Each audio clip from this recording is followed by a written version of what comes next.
Olá, paz, tudo bem? Seja muito bem-vindo, seja muito bem-vinda. Se você ainda não me conhece, o meu nome é Rosalira dos Santos e este é o canal Ame Sua Sensibilidade. Ele é um espaço para você que é uma pessoa altamente sensível encontrar informações sobre o traço e também dicas para lidar melhor com a alta sensibilidade no seu dia a dia. Hoje é terça-feira e é dia de papos e de dicas aqui no canal. E no vídeo de hoje eu gostaria de trazer um tema que para mim é extremamente importante, difícil e desafiador para nós altamente sensíveis. E este tema é a resiliência. Veja, para pessoas altamente sensíveis como eu ou você, navegar pelo mundo pode ser algo extremamente opressor, principalmente durante os momentos de crise. Claro, nossas reações emocionais, mentais, físicas são mais profundas do que as outras pessoas e elas podem nos desequilibrar. Isto não significa que nós não somos capazes de construir resiliência. Significa apenas que nós podemos demorar um pouco mais para nos reequilibrarmos e conseguirmos responder de forma adequada ao estresse e aos desafios que estão colocados para nós.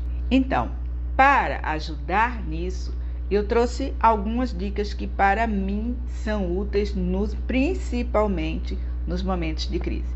Mas antes de falar das dicas, eu queria conversar um pouquinho sobre o nosso entendimento sobre o que vem a ser resiliência.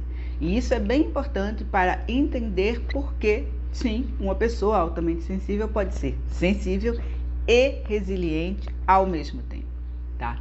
Então, de maneira bem resumida, a gente pode dizer que a resiliência é a capacidade de lidar tanto mental quanto emocionalmente com os eventos estressores da vida e, em seguida, de reconstruir a nossa vida.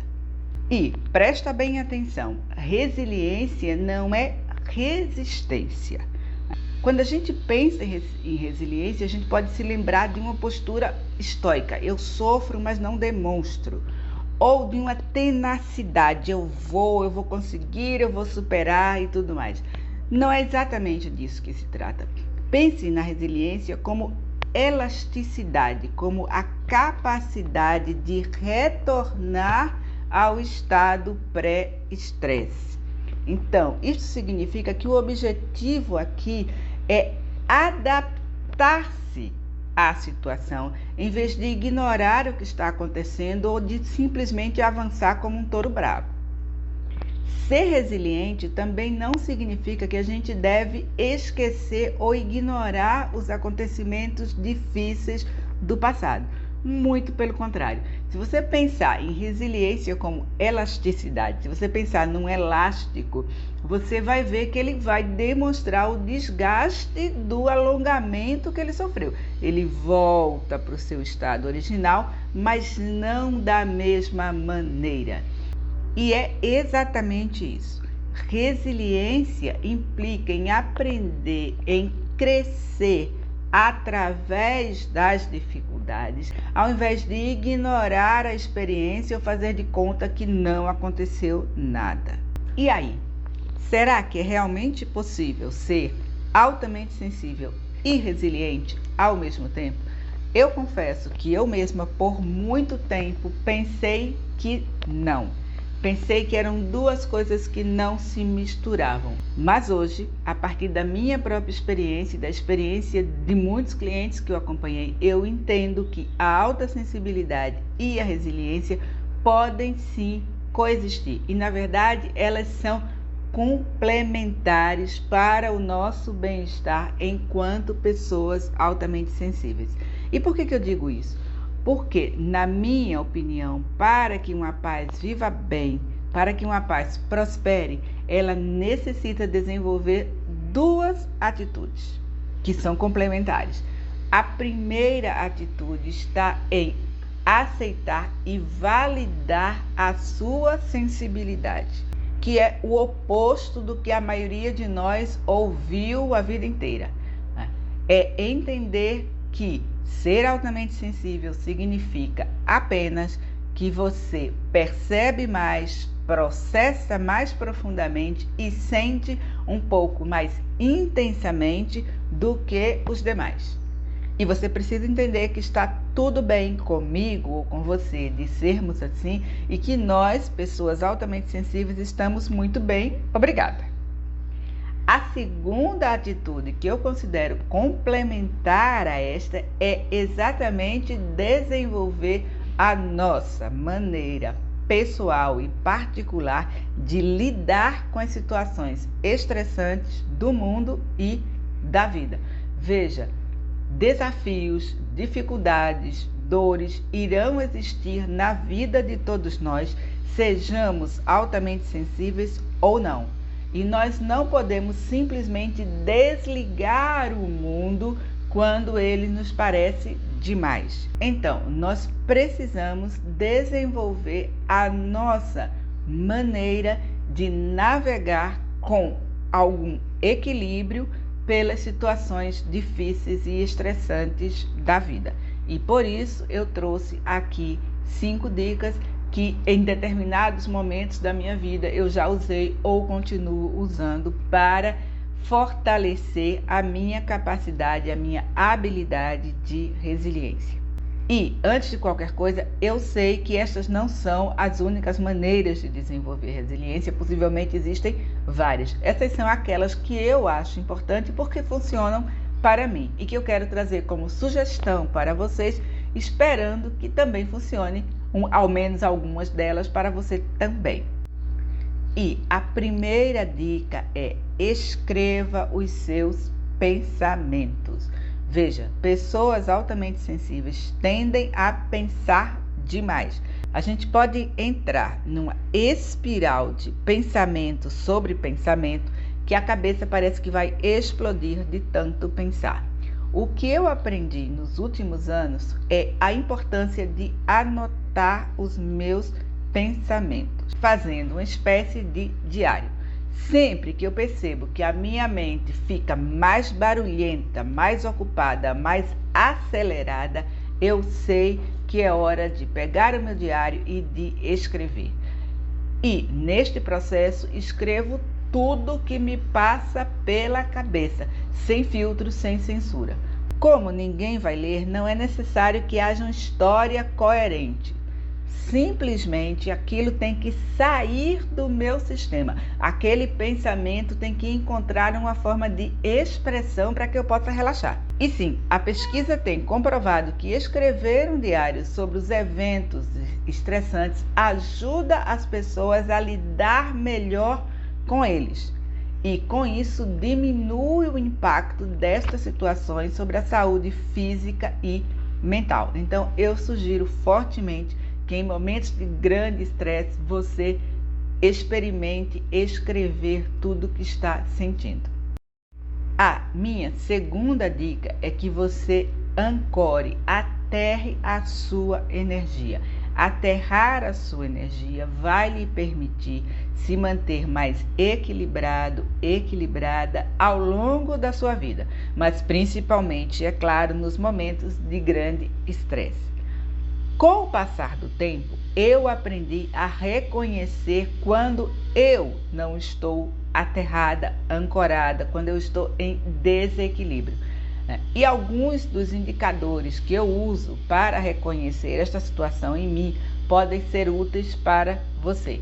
Quando você não está equilibrado, equilibrada, ancorado, ancorada, você costuma se distrair com mais facilidade, sua mente fica acelerada e você acha difícil se concentrar.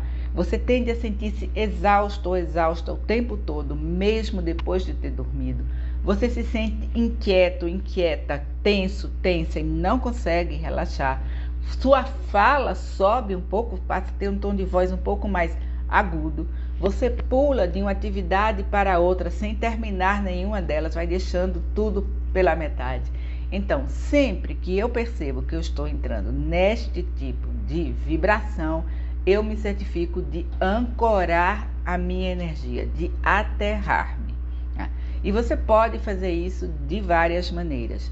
Eu costumo usar uma meditação que eu chamo de meditação da árvore, que eu vou deixar aqui embaixo nos comentários do vídeo, mas você não é obrigado ou obrigada a usar esta minha técnica. Se você for no Google e colocar práticas de aterramento, você vai ver várias sugestões. Escolha aquela que lhe pareça mais adequada para você e pratique.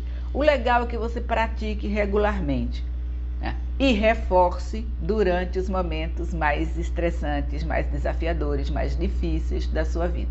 A minha terceira sugestão é que você se distancie um pouco da situação.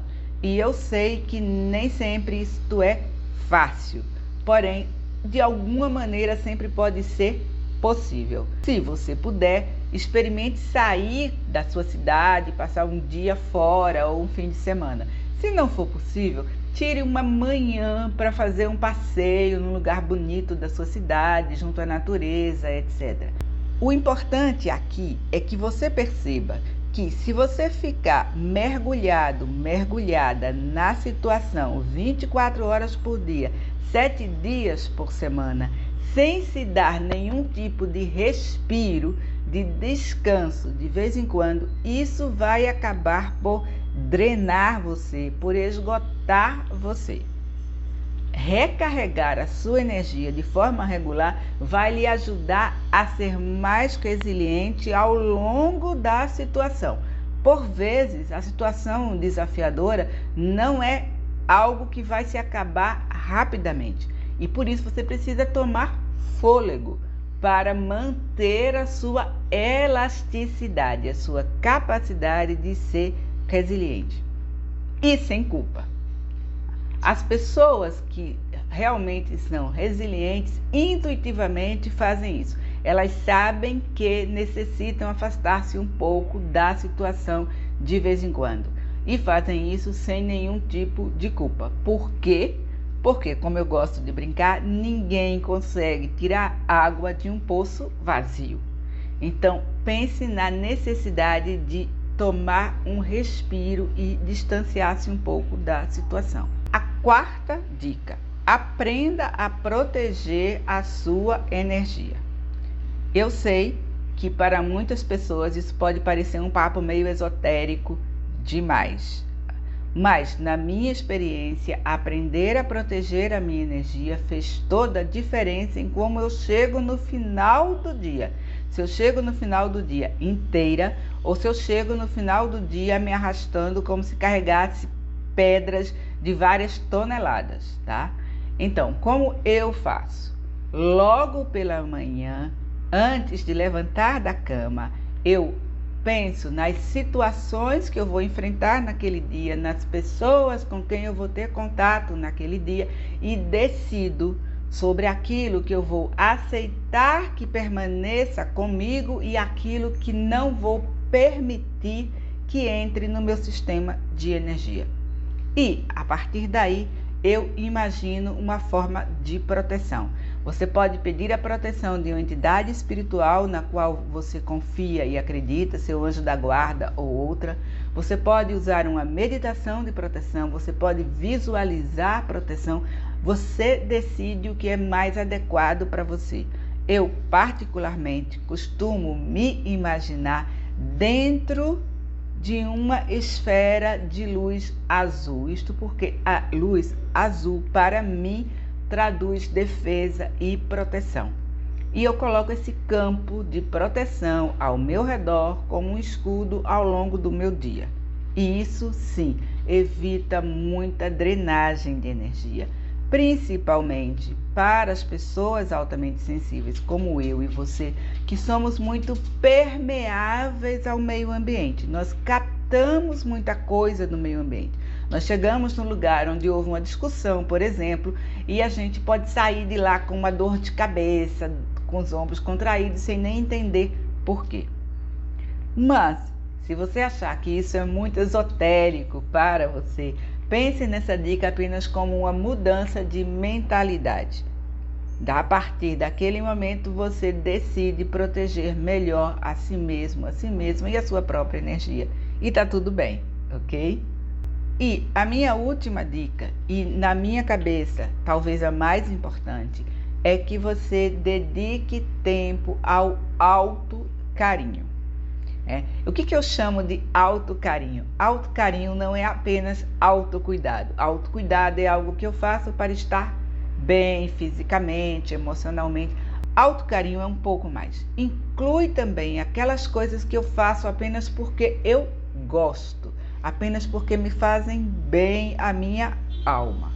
Isto vai desde falar comigo de uma forma mais suave, mais gentil no meu diálogo interno, até sim cuidar bem daquilo que eu como, assegurar que eu tenho as horas de sono que eu preciso, etc. Como resultado deste autocarinho, sim, eu sou mais resiliente quando estou vivendo momentos estressantes. E o que acontece durante um momento estressante? A nossa tendência é fazer exatamente o oposto.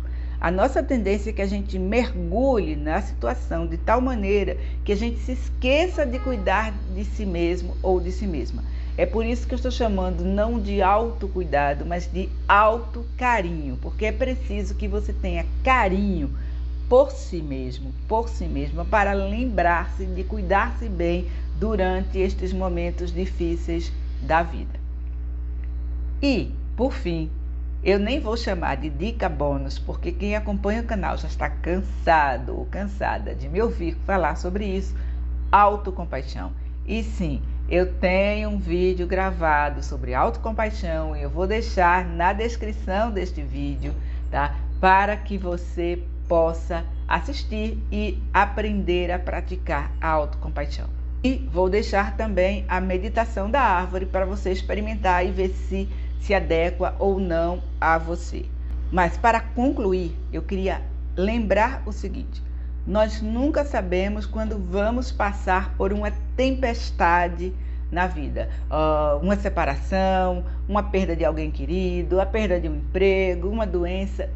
Isto acontece com todos nós. Desafios desse tipo são inevitáveis. Você não pode controlá-los, mas você pode controlar sim a maneira como você reage a eles. E quando você aprende mais sobre como desenvolver a resiliência, você consegue manter-se mais centrado, centrada, mais equilibrada, mesmo nos momentos difíceis da vida.